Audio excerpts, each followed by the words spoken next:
Very good afternoon to all of you. Uh, Panel discussion on EdTech is the last lined up for today.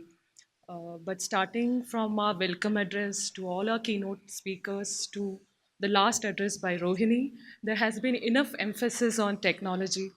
Uh, uh, Rohini mentioned about scale.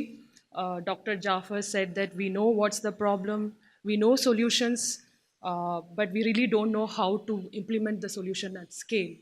Odisha SPD mentioned that every pilot is successful, but why is not scaling up? So we all recognize the problem, and today the panel discussion is going to focus on um, how EdTech can create social impact. What are the new ways? What are the opportunities? What are the trends, challenges? I'll start by introducing our panelists for today. They are a very interesting set of panelists we have lined up today. I'd like to invite Murugan Vasudevan. He leads the Social Innovation Group for CISCO in South Asia. He's responsible for CISCO's social investments around human capacity, building, workforce development, and community enablement. Please join me in welcome Murugan. Next on our panelist is Deepika Mogilishetty. Deepika is Chief of Policy and Partnership and General Counsel at EkStep. She has led initiatives working with government, not-for-profit organization in the areas of public policy, human rights, justice, and social change. Deepika was part of the startup team at Aadhaar's 2009 and law and policy advisor for the Unique Identification Authority of India. She believes laws and policies create the framework for inclusion and equity, but creative tools, especially technology, with a focus on community empowerment, brings sustainable change in the lives of people. Thank you, Deepika, for joining us today. Next on our panelist is Sarvesh Kanodia. Sarvesh is an associate at Omidyar Network, where he supports education strategy and investments in India. Thank you, Sarvesh, for joining us today. Next on our panelist is Vipul Redey. Vipul Redey heads school enablement at non-profit Khan Academy India. He used to he used to head academics nationality for Pearson schools and global discovery schools. Vipul is a TED innovative educator, a TEDx Colombo speaker, and an alumnus of Stanford University Graduate School of Education. Thank you, Vipul, for joining us today. Uh, the last on our panelist is Pushpa Thantry. Pushpa Thantry worked at IBM for 17 years in various capacities as project executive, technical solution architect, and pre-sales architect. She took a break and joined the Teach for India as a fellow. Currently, she is the program manager for Akshara Math Learning app Building Blocks. Thank you, panelists, all for joining us today. I'll be joining you on the stage in a bit.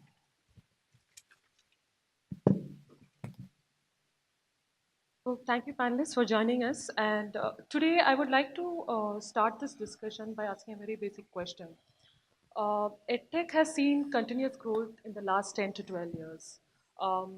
There is a recent study by Google and KPMG which says that EdTech in India is likely to grow by 8 folds in the next 5 years.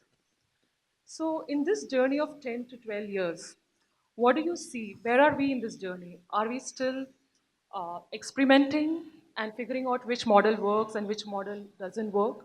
Or we have learned our learnings and we are in that tipping point where we can say that we are going to disrupt this segment altogether? So, would like to hear the views from the panel.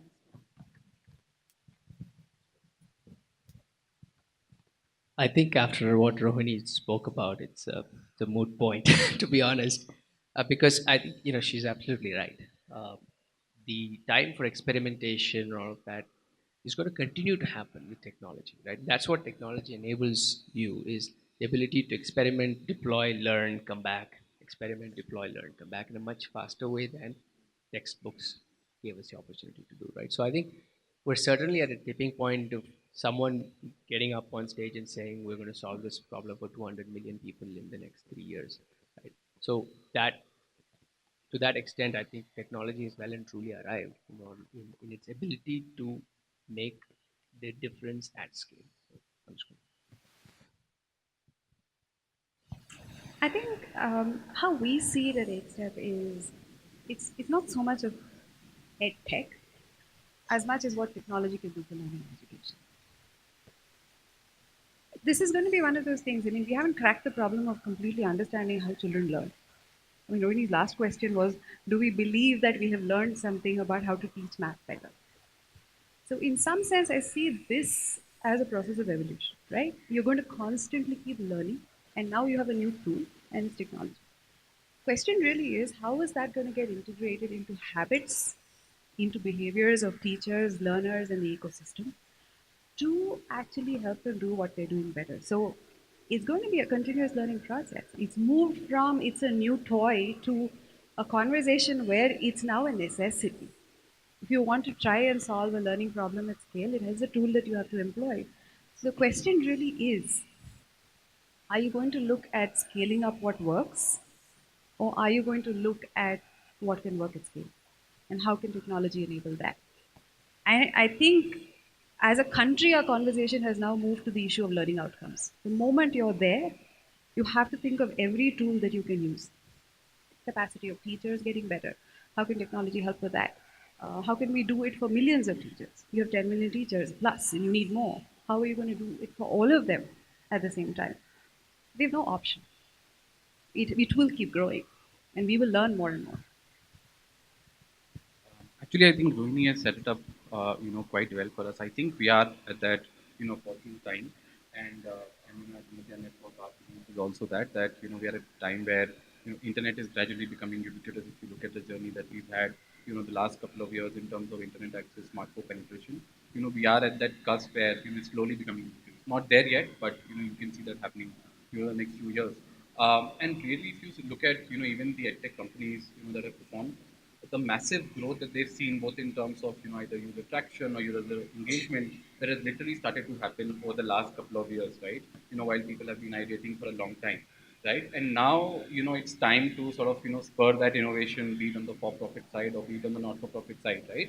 And I think if you look at the entire sort of suite of solutions that are out there, there are companies, organizations that are trying to solve the entire spectrum of problems, right?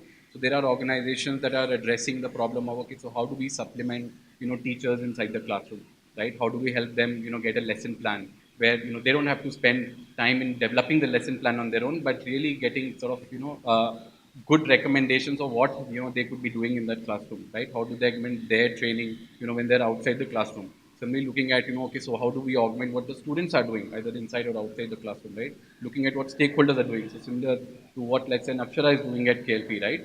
Or the building blocks. So if you look at the various kinds of solutions, I think these solutions are now beginning to emerge. They are now beginning to really go to a a level where there are large number of users sort of using it, right? And I think it'll be a journey where I don't think so you can definitely say, okay, this is what works, this is what not works. I think there is some proof, which is there today, which exists. I would say more in the international space. I think in the Indian context, I would say from a research perspective, there is still a lot of work to be done. But I think globally, if you look at it, when you talk about project-based learning, or you talk about some of the adaptive learning platforms that are also working closely with teachers, then we can talk about that. They've actually shown through our city that they are working at scale, right, and producing quality outcomes. But I think obviously in the Indian context, we have to build that evidence, which I think we guys are also working together on that, right?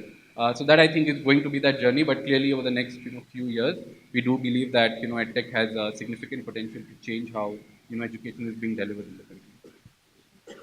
See, in my opinion, the EdTech started with focusing mostly on enabling the digital content in the classroom, right? So you have smart classes, textbook translated into someone speaking about how to teach and enabling the teacher as a tool in the classroom. And if you look at EkStep platform, there's a lot of content created by the users themselves. They contribute to the content. And in my opinion, that's the platform that's going to stay, right? So any platform where content is created by the users is the one that's going to stay, whether it is YouTube or Instagram or anything like that, where users contribute, there is instant consumption of that content, and you're also seeing that content, and that's where it's going to stay. And talking about the futuristic, we always see in our government's scenarios in the classrooms, the challenge is multi-grade, multi-level teaching, and challenge is teacher scarcity, right?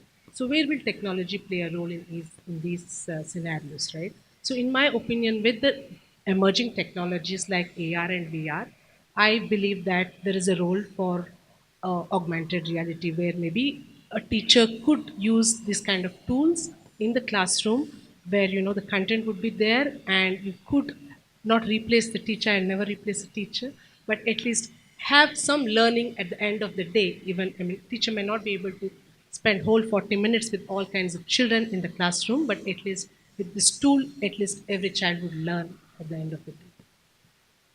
People, you would like to add Yeah. something? So most of you guys stole all my talking points. So I'm becoming like the worst thing about being the last guy that talks here. So I'll ask the next question to you. nice guys finishing up. So I think at the end of the day, when you're looking at technology, tech, no tech, at the end of the day, you should not be in the tech game or the non-tech game. I don't think you should take sides out here. What you should take sides on is what gets you the outcomes and what doesn't get you the outcomes.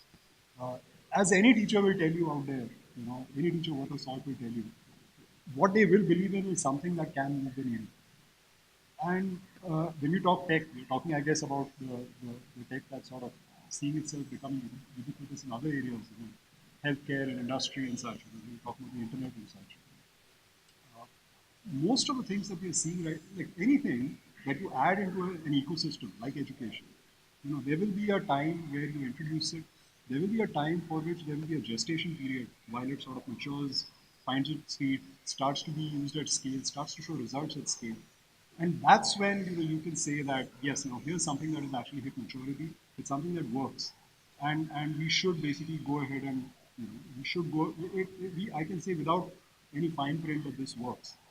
Uh, Most of the tech that I have seen so far is not quite there yet. I think to answer your question, I think what I've seen so far is that a lot of the tech that we are seeing around schools, I work in K through 12 schools, so with K through 12 schools, a lot of the tech that we're seeing is not something that works for everyone all of the time. There will be some stuff that will work all the time.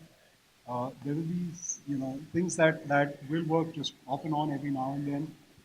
But things that work without any fine print, without any hand holding, aren't high maintenance objects, and can sort of work at scale on their own steam.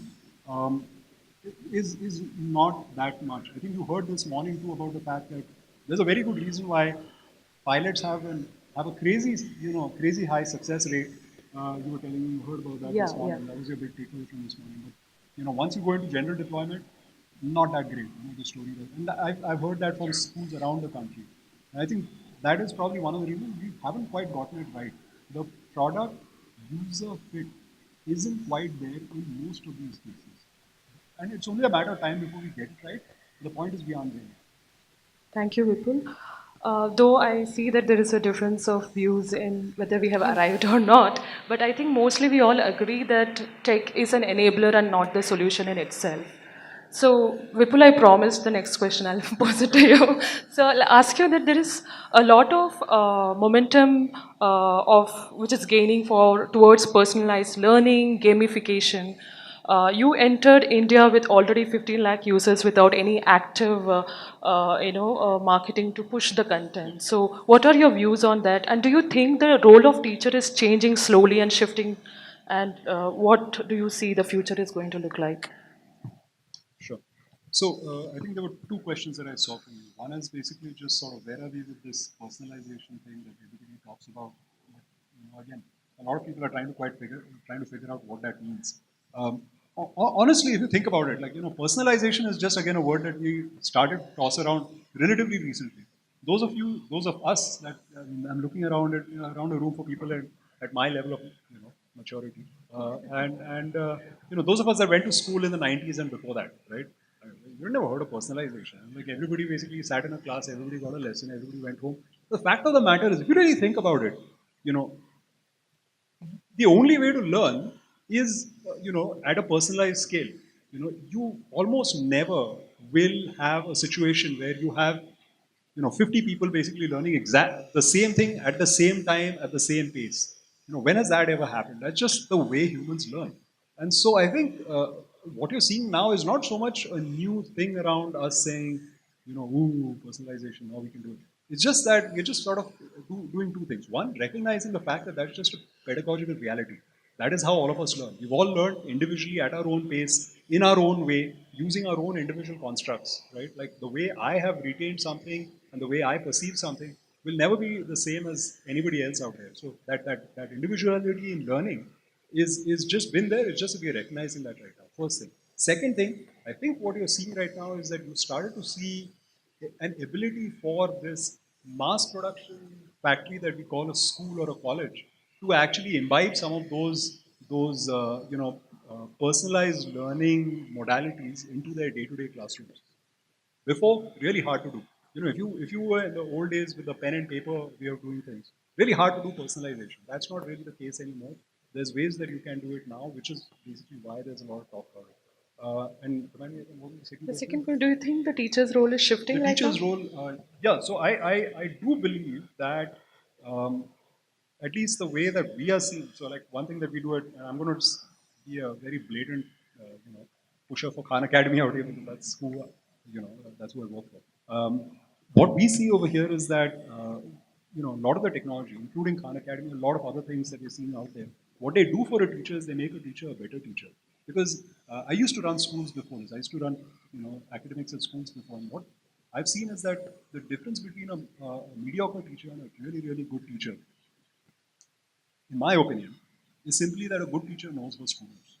And I think what you're seeing now is a situation where you've got tools out there that really help a teacher to not just get to know her kids, but get to know them really deeply and quickly, which is what I think technology helps you with right now. And to that end, what it helps you also to do is figure out exactly what is the best use of your time as a teacher. I have very limited time. I've got, the average teacher would have like what about 100 to 200 teachers that she's responsible for, and I've got limited time in my day. What do I do with that limited time so that I can really, really move the needle for those 200 kids? Which are the kids that I really should be spending most time on? What do I do with those kids when I do spend time with them? What are the things that they really need help? I think those are things that you're seeing, at least we are seeing changing in the way teachers actually interact with kids. So they can leave the 80% of the kids that don't necessarily need their help here and now alone and just focus on the two or three that do need it. Pushpa, you have a product called Building Blocks, which aims at gamify the whole math content for grade 1 to grade 5, and you have gamified it. What are your views on this same question? Yeah. So the whole why did we start building blocks, right? So the whole thing was like we all talk about teacher, and most of the day to day was spent on how to enable the teacher. Right? So and teacher practically gets only 40 minutes in the maths class, and what all she can do. So many things to her, and what she can do at the end of it. So, like we kept hearing in the more from the beginning, it takes a village to raise a child. So, why don't we look at it from a demand side?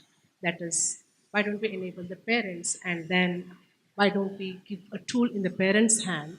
And we see that data and smartphone is all pervasive. In our research survey, we found that 20% of parents own a smartphone even in the rural villages. So then we thought if we make maths fun to learn for children, gamify it with certain engagement elements in it, a simple feedback mechanism, a right or wrong answer, and then animate it a little bit so that it can run on a low end smartphone, right? So this is why we started the building blocks. And consciously, we made an effort to map it to the curriculum so that the parents know that what the child is learning at home is what he has been taught in the school. So there is a reinforcement of concept from what is learned in school, and he practices that back at home in the smartphone that's available at home. So I would always say that it's not just the teacher's responsibility or the school's responsibility for the child's education. Parents have an equal responsibility also. And even without phone, you could monitor the child's progress, but with phone, you make it more fun for the child to learn. And that's what we would do. So, in what is the I would like to hear the view from all the panelists on this. Like, what is the right target consumer mix for EdTech? Like, we can see even from the panelists we have here, some are targeting to push EdTech with working with the government. Some are directly reaching the teachers, whether it is school administration. What would be the right mix, or is there a right mix at all?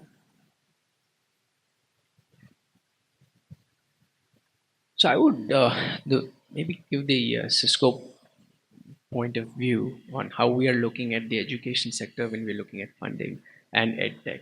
So we kind of stretch it a little bit more than what happens in the classroom, right? We take it from policy implementation all the way to what happens in school administration, in the classroom, and after the classroom and at home. In all the entire spectrum, where does technology play in either creating new solutions that don't exist or making things that exist today work better, right? So policy, we are helping implement right to education, which is very hard policy to implement. Still most states have not implemented it, but helping them create a technology platform makes that a lot easier. And even that, you have the community enablement, you have school management, payment from the government. All of those things are enabled much faster if there is a technology component there, right? When in the classroom, I assume a lot of discussions have happened since the morning and will continue as well. There is obviously a sweet spot for technology. Just to the point about personalized, we have Prasanna here from Sikshana, who's one of our partners, and we've got, Sikshana has got the confidence to come and say, we are going to give 3 million students in Karnataka personalized learning and the ability to learn. We don't know if it'll succeed or fail, but we know that we're going to do the pilot in Chitradurga next quarter. We'll learn from that and then we'll go on. And that's what technology enables you to do, right? Is to take that kind of goals to reach 3 million students in a very personalized way. Give students different homeworks based on how they are performing because data exists on how students are performing. That's the classroom piece as a slightly different angle.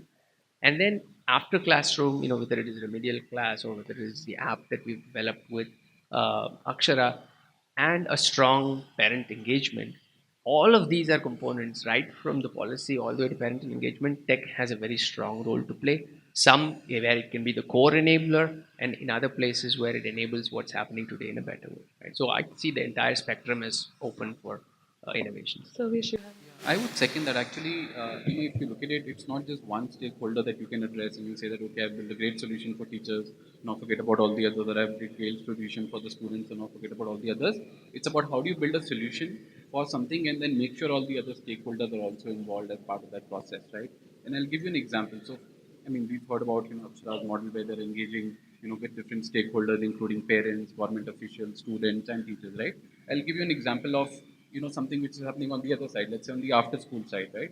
For example, there's an organization that we are working with called Vedantu, which is an online live tutoring platform, right? Now, if you have to have a student come onto the platform, the first stakeholder that you have to engage with is the parent, right?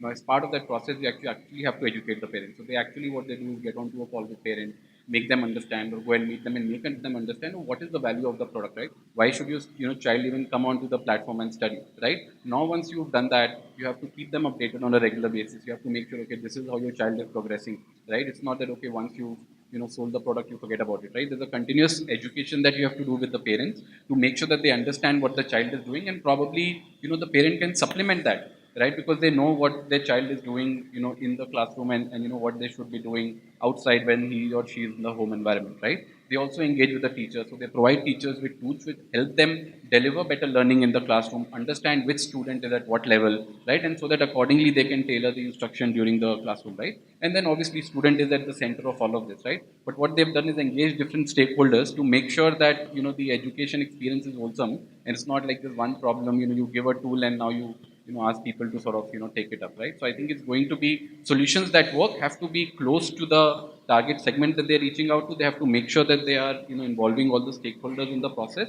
and that's how you will actually sort of drive adoption and improve the quality at the end of the day. Sure.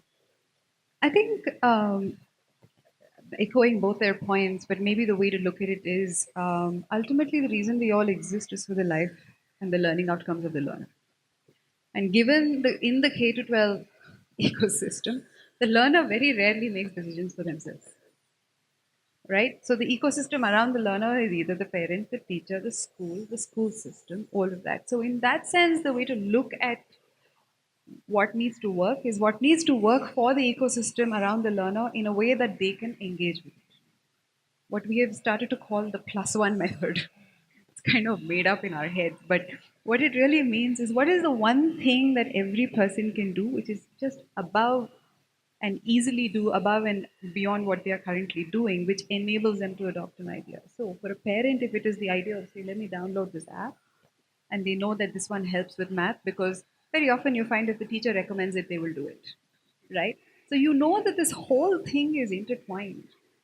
When we talk of ideas of accountability, responsibility, personalization, whatever it may be, uh, it needs to solve a problem for someone in the ecosystem. More importantly, targeted at the idea that it's solving a problem for the child or it's making learning outcomes happen for the child. So there, when you and then you talk about doing this at scale, the question really is, what does that mean to do it at scale when you have to keep your lens on the learner, keeping them at the center of it? It needs, it's not just technology, it needs the right policy, it needs ethical policy choices. You skew it one way or the other for the adult around the child, and it just may not work for the learner. So it's all of those things. I think you will Just, go. just Yeah, quickly, sure. quickly join into this. So, it again depends on what is the problem you're trying to solve. So, I mean, there's different problems you're trying to solve. Each problem is going to basically be skewed towards a given age group, a given demographic, like whether rural, urban, etc. I just like to interject over here with one little data point that we gathered when I was running schools. What we did was we just basically tracked outcomes, student outcomes over an extended period of time for multiple grades. And what we would see is that grades 1, 2, 3, 4, this is for about 25,000 students nationally in my school system.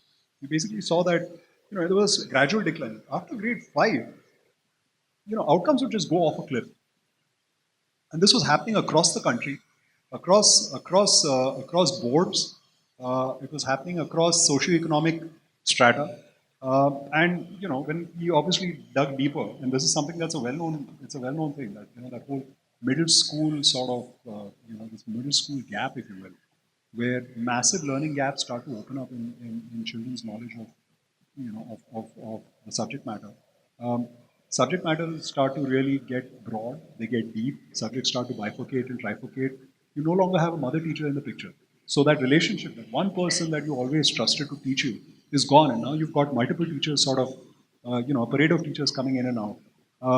To add to that, you've got all of these coming of age issues that start to really come together, and it's a perfect storm, and it shows. It shows in your results. And so, as an organization, Khan Academy actually likes to focus on middle school because that is where we see the most screening need at this point in time for what we are trying to do. And so that's just a focus area that we've seen. So, we have spoken about, Sarvesh mentioned about Vedantu as an example where they call the parent to make sure that, they understand the value of the product that they are offering. And if you generally step back and look at this ecosystem, there is enough push towards the supply side of, there is enough funding to promote a lot of experiments, innovations. Do you think we are paying enough attention to the demand side where, are we preparing them enough to adopt the solutions that we are building? Are we pushing enough to improve the tech literacy level of the people for whom we are trying to build this solution, their data literacy levels? What are your views around that? Are we paying enough attention on that side of the problem? So when we did the survey, right, before we started building the product and building blocks, and we did the survey in 3 districts in Karnataka and rural Karnataka, and at least 1 in 20 households had a smartphone with him. And children don't need to be taught of how to use the phone. They know how to use it. They know how to search for content. And interestingly, they also can do voice search, which I never do. Right? So they are equipped. They are enabled. So the point for us to look is how do you make it simple and intuitive enough so that the child can use it without any adult supervision, right? So that's what we have to keep questioning ourselves, whether it is easy for the target to use without any. Do we make it more complex? Then it becomes difficult to use. Someone needs to monitor. But the more you make it simple, and does it serve the purpose of what we're doing? Does he have fun? Is there enough engagement? And is he learning in the process? So I think these are the questions that we need to ask when we're building a product. So, Um, I think the challenge of demand will come if you think of it as, I mean, there always is demand, anything you build. But the point is that It's not a ready to serve dish you put in front of somebody and you say I've eaten it and I like it and I don't like it, right? Because that's really you are building a relationship, right? So the way we see it is we think of it in the language of habits. What are we doing to make something a habit in the life of a person? And is that people will only make that habit happen if it makes sense to them. It's like you decided to download WhatsApp because it helps you send messages. And I don't want to. WhatsApp is a very sort of a loose example to use, and you can't use that and apply it to teaching and learning and say, okay, fine, what's the WhatsApp of teaching and learning? It doesn't work like that. You know, it doesn't work like that. What is it that a teacher needs? If a teacher needs access to content related to the textbook that she has to teach in the class the next day, it is available to her the previous evening. Will she look at it and use it? What are the questions you're going after? Coming back to the point that people made earlier, what is the problem you're solving? What are the questions you're going after? So there isn't this whole idea of demand for what I have created, much more than, okay, am I creating for something that for us, when we think of at scale, okay, am I creating something which at scale makes sense to a large number of people to take it on as habits that make sense to them? So this cyclical sort of process, coming back to what Murugan was saying earlier, is that you have to think of technology as sort of this iterative learning process, and that's the journey we are on. And it's not a ready to serve buffet that's given and then say, okay, everybody had a good meal, let's forget about it, the wedding was great. It obviously isn't that. So changing that mindset actually helps. And then narrowing it down to today with Diksha, we know that on the ETV, the Energized textbook, the usage, you actually see very specific daily usage patterns. And it starts as early as 6 in the morning. And it peaks at certain times in the day. And it crashes at lunchtime. And then you see the data go up and down. And then it peaks again in the evening. And then it's making you ask questions. You're thinking about the person who's using it and saying, what are they doing? So this is what this journey is. And thinking of it like that, I think, is really what makes you make your change what you're doing quicker, iterate quicker, ask different questions, and help tweak your product. I'll just try to put some color to Menaka's question, which is we've created Diksha energized textbooks. It's fantastic. I suppose your question was, are we taking it to the parents and telling them, creating awareness amongst parents to say use this, right? Are we doing enough on that Yeah, side I as think much there's as we are the doing in yeah innovations on the this technology side? even Right? if you look at the funding opportunities that are out there, there is a lot of funding opportunities which promotes for you to experiment, do the innovation, but there is not enough to on the demand side to help them to come to the next level, so that they are able to adopt these innovations much faster.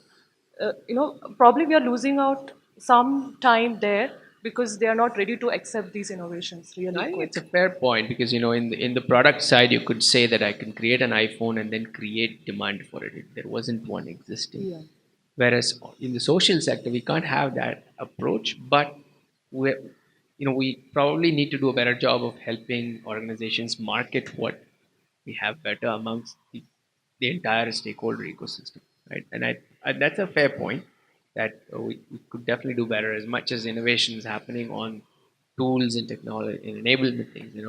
We should do better in getting parents and teachers and principals and administrators on board and spend equal amount of time. And as funders, we do look for that.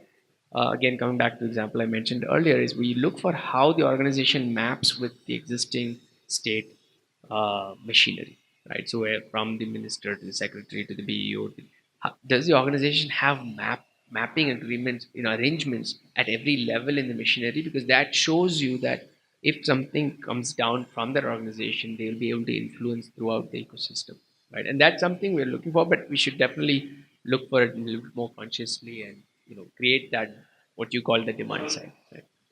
To give an example to demonstrate some of this and how some companies are probably sort of trying to solve for that, right?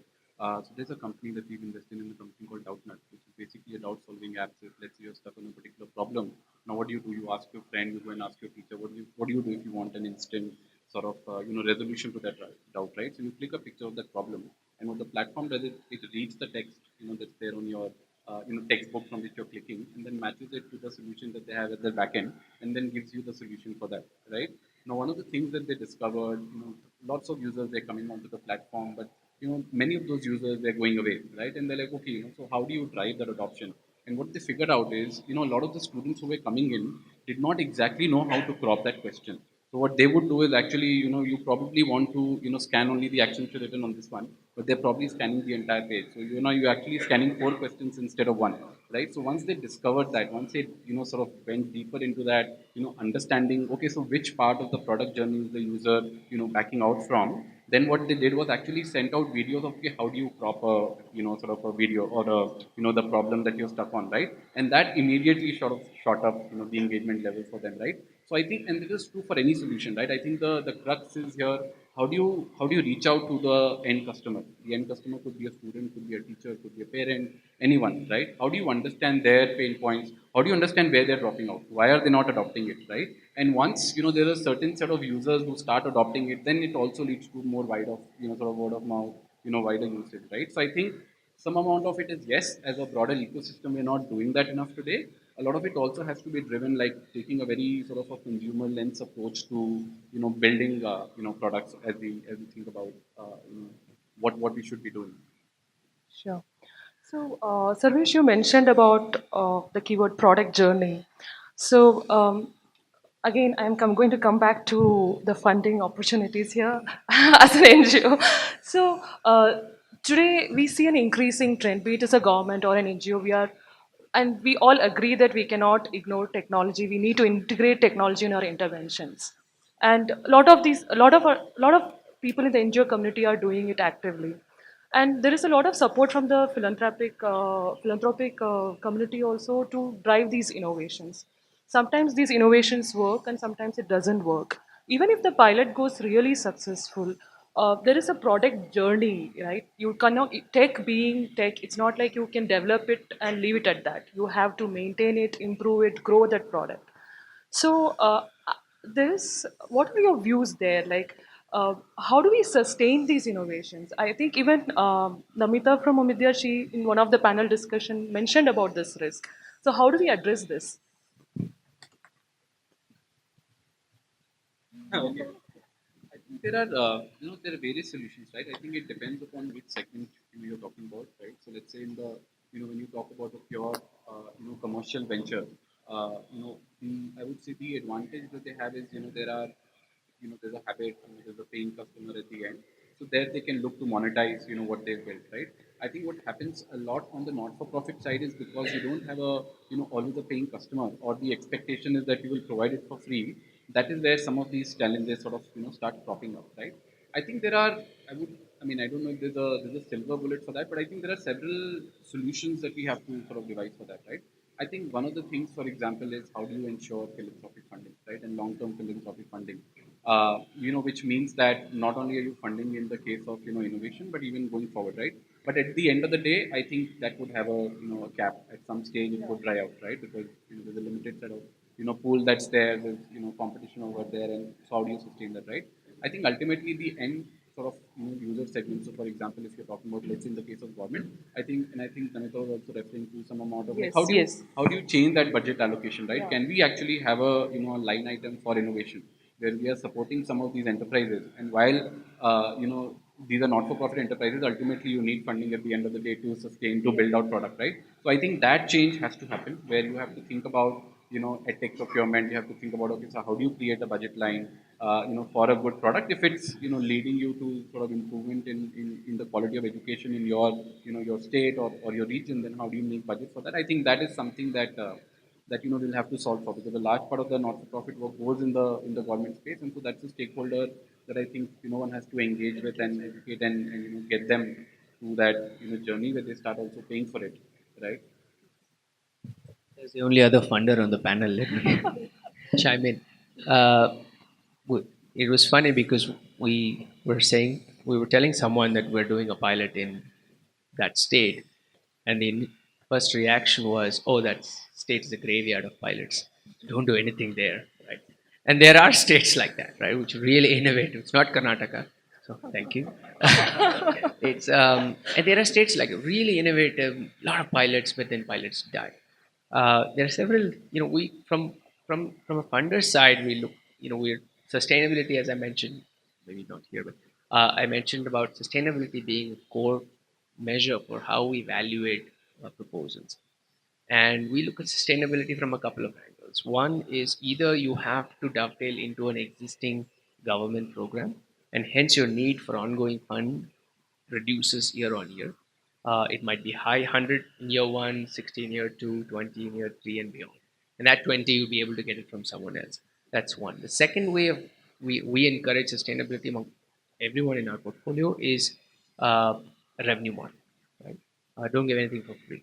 Even in the non-profit sector, revenue is not a bad word, right? Make money. I mean, you obviously can't declare profit and dividend and other things, but charge for what your services, and that's something we strongly encourage in the skills sector, because again, if someone's going to employ the individual that you're skilling, create a way for that employer to part fund it over the course of the next, not maybe not the first year, because they may need to get comfortable with how you work and the quality of the talent, but from year two onwards, that will the employer pick up 10% of what it cost the investment was to get that person skilled.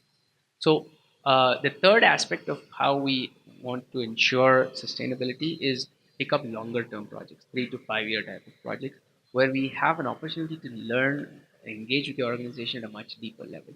Instead of doing discrete grants every year, we hope to have a smaller portfolio, 10 to 12 organizations that we can work with over 3 to 5 years.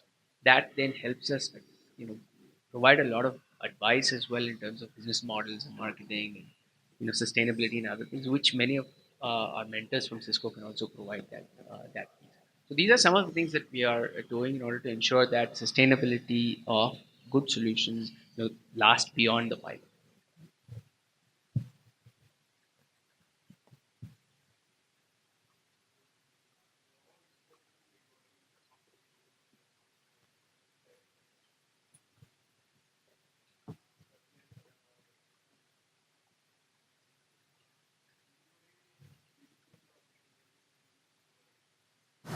Android mobiles are not available with the parents, stakeholders, even students, teachers, and we have these sets. But the thing is, using technology, I have an objection that teachers use Android mobiles during teaching hours. They they use they use in a different way. Of course, they use some apps which help them in teaching, learning process. It's okay, admittable. As I observed, even in private schools and government schools, they use in a different way. This is one obstacle. And the second obstacle that poor people, village people, they don't have any such kind of technology. So they are not able to use the building blocks in learning mathematics. That's why. So what are the solutions by you? And the third one is that kit preparation in the replacement of those materials when they are broken, when they are out of. Some students they were eager to snag them and they wanted to take the items of that kit to their homes to play there, not for stealing purpose, but they want to play at home. So in such cases, it is very difficult to replace them. And the second thing, whatever they taught the children in the classroom, to upload the same photos or any information to the apps. That is, it takes much time, and it even fixing of the timetable, then covering all the subjects in the classroom is very difficult. Yeah, thank you for your question, sir. So I think there is a lot of points that has mentioned, and also we are running out of time. So I'll just sum it up and ask it as a single question. So what are the biggest barriers, challenges? One of it is mentioned like people use phones not for the right reasons. So not only limiting to that level, but for EdTech to progress and make that significant change, what are the biggest barriers that you see? What we are seeing, I think you're right, sir. Infrastructure, number one issue that we see. Even, I mean, that this is not just rural. Actually, even if you go into urban schools, some really well-known Urban schools, especially. I mean, pick I don't want to pick a fight with anyone over here, so I'm not going to take any names. But in general, some of the old school schools, the ones that have been around for 100 years plus, are the ones that are probably the least likely to be ready for taking on something new.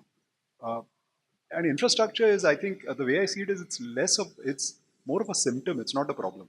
The real problem, actually, which is the other thing that I see as a barrier, is basically just the mindsets.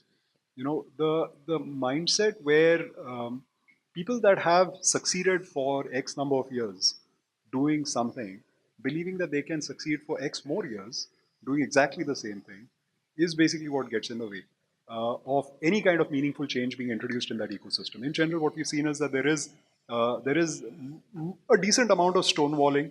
Some of it rightly so. Many schools have actually tried things out, things have fallen apart, and they've said, you know what, we did three experiments, all three experiments failed, we are never going to do experiments again.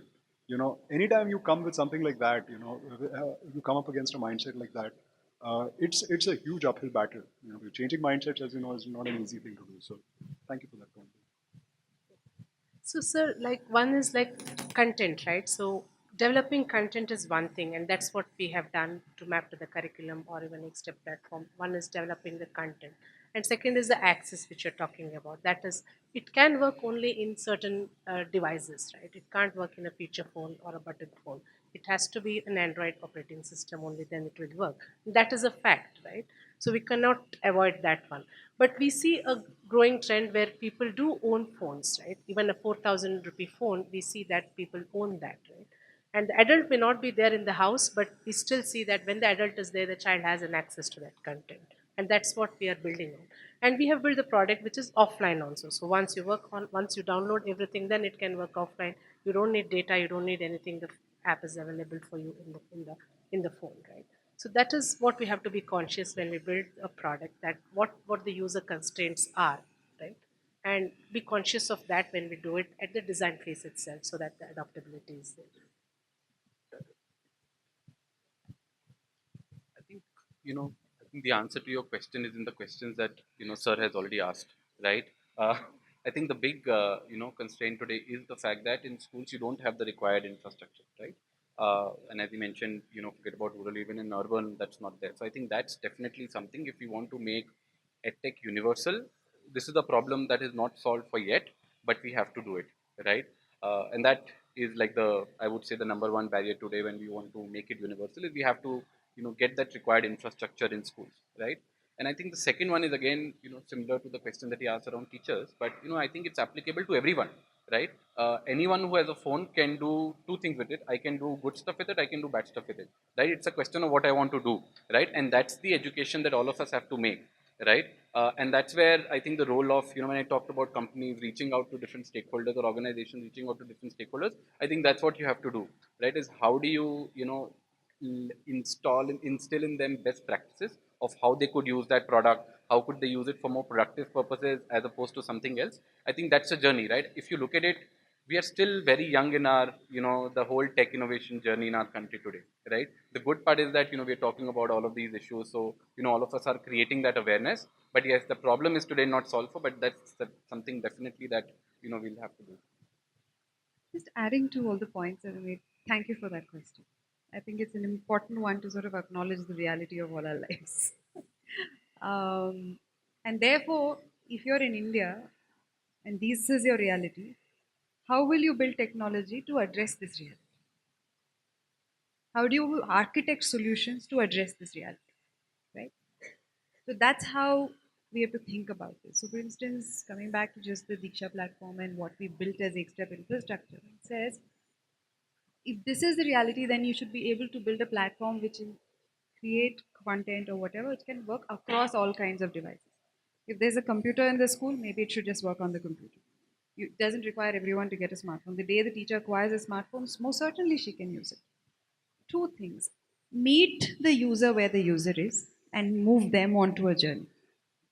That's point one. And the second one is everything we do in teaching and learning, and you know this for having done years and years of teacher training, is to develop and inculcate new habits.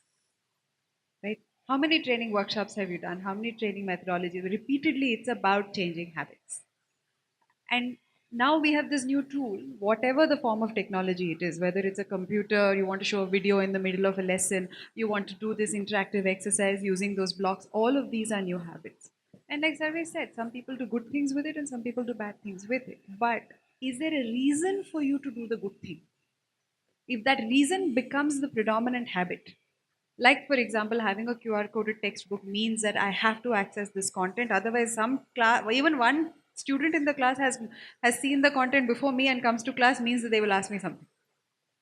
So how do you create new habits so that the incentive for doing the thing they shouldn't be doing goes away? That's the learning that we're on.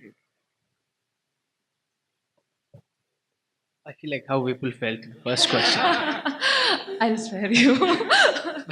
Maybe I'll just say that this kind of goes back to your supply demand thing, right? So we're investing a lot in creating solutions. I think one of the barriers is we need to invest more in helping people adopt these better. So just because we know how to scan a QR code doesn't mean everyone in Tamil Nadu knows how to scan a QR code and what to do with it, right? Because they are used to scanning a QR code to pay, right? Now you're scanned. So we understand, but everyone doesn't understand. So I would say I'm going to take that back from the panelists. What can we do to invest in creating awareness and helping everyone adopt technology in a more effective way? Right? That's one of the things. I would like to share an example here. Like even Akshara has invested in technology from very early days, and from a recent experience where we built a mobile app, and we were all the developers were very happy. It was all set to go roll out and everything. We rolled out, and the first learning was that they don't understand what is login, username, password, OTP is a completely alien concept to them. OTP is a number which is coming as an SMS, sitting in their SMS, and that needs to be punched back. And then we took that learning and we have made those changes. But yeah, I think that an attention towards the demand side is definitely important thing that we need to focus on. I Since we are running out of time, so we'll close this panel discussion here, unless and until if anybody else from the audience wants to ask any questions. We'll take one question.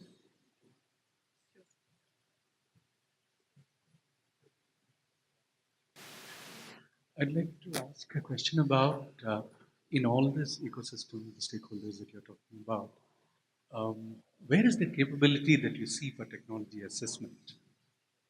Will it be with the teacher? Will it be with the principal? Will it be with the CEO?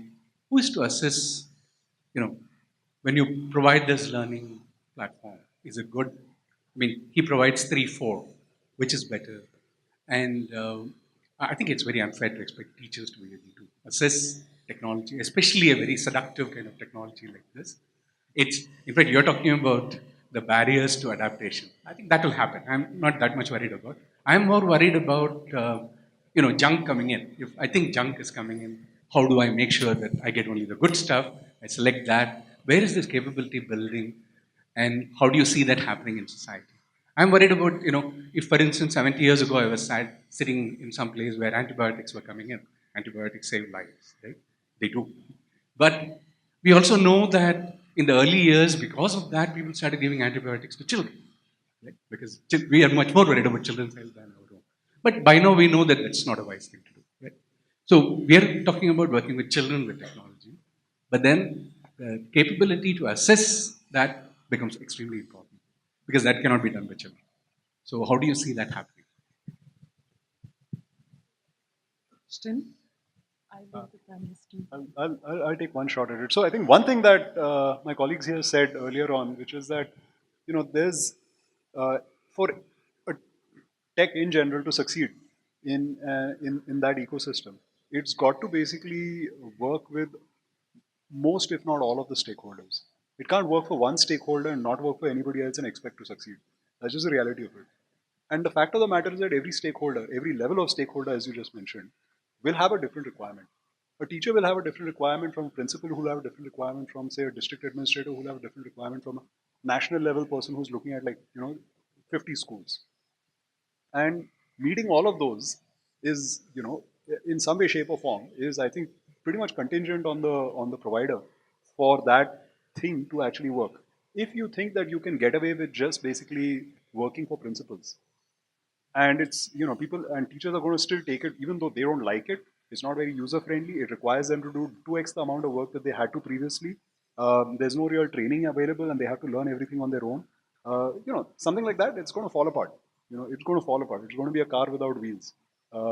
Same time, if you work magically well for teachers, but a principal has no visibility into what's happening into a classroom, isn't able to abstract out data on is real growth happening in my classrooms or not, isn't able to look over a longer time horizon and see, is this thing really delivering what it promised me? Moreover, is it like, is it cost effective for the amount of I have limited amount of budget and I'm putting that into this? Is it basically providing me value for the money that my little money that I put into this? So essentially every stakeholder will have a different view on what success means. And I don't think you can get away with not providing proof to at least all of the major stakeholders that in some way, shape, or form you're meeting that metric of success that they had laid out for you, earlier on. I think what you've hit upon is actually also answered in a slightly with an ecosystem approach, right? As you're stepping into this world where you're right, it's a very difficult problem. Every school leader has faced it, and every secretary in every government department has faced this. How do you evaluate one versus another? But then the question really is, can somebody play a role in the ecosystem where the answers to these questions can be put out in the public domain? Look at a whole lot, much in the way like you look at teaching and learning materials, much in the way that you evaluate teaching. And can it become that? It's not about one technology versus another, not that capability, but what is it doing? Can we evaluate on those bases? Can those parameters become more public discussions and parameters in the way that you evaluate everything else? And therein, there's an opportunity for creating an ecosystem play there. And institutions like yourselves could potentially do that as well. Um, just a thought.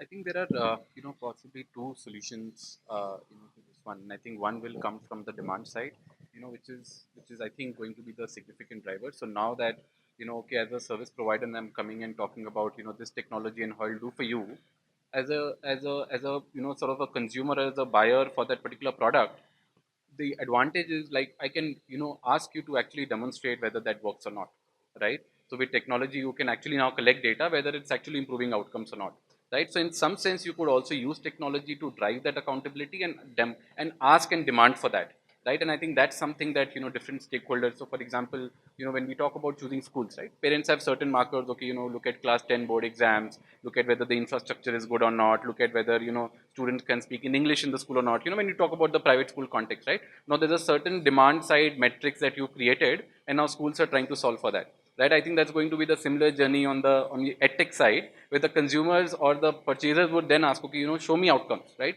Can you show me what I actually want? Because you have done this with multiple students, so can you show me that data, right? So I think that over a period of time, once that sort of that data starts getting generated, the purchasers are educated that they need to ask that questions. I think that will also happen, right? So that's on that's probably one solution, right? The other solution is what can we do in terms of research and things like that, right? And so that's something that we've been working with Akshara as well. And there's a whole lot of research that goes on both internationally and sort of in India as well, right? So how do you build sort of robust evidence, right? Can you conduct RCTs, or there are different assessments? So can you actually do that and put that evidence out there, right? And say that these are the solutions that working, right? So for example, one of the things I referred to was the project-based learning approach, right? There's enough studies that has been done internationally to say that yes, this is an approach that demonstrates improvement in learning and outcomes, demonstrate that students are learning 21st century competencies, all of that, right? So I think that's the other part of the solution. So how do we build that research evidence around edtech, or what's working and what's not working, which will again help the purchasers or the consumers take that call whether they should buy that product or use that product or not. I just have one comment, right? So this is purely from the game-based learning perspective, from the stakeholder speaking from the child's perspective. So there's a lot of things that is done to the child, different apps and different ways that are being done to the child. Maybe there is a lot of entertainment quotient, learning quotient a bit, and a mix of both. So in the recent conference in UNESCO, they was talking about coming up with the guidelines for game-based education content. Right? So it is early in the stage, and the guidelines are being formed, and that is what the MGIP is working on at the moment, especially for education content and focused on the child. And I think that's very relevant because whatever the child learns, it should be mapped somewhere to the curriculum. And it should be integrated with what the child is learning at his level. So, thank you, panelists, for joining us. It was a very interesting and enriching conversation.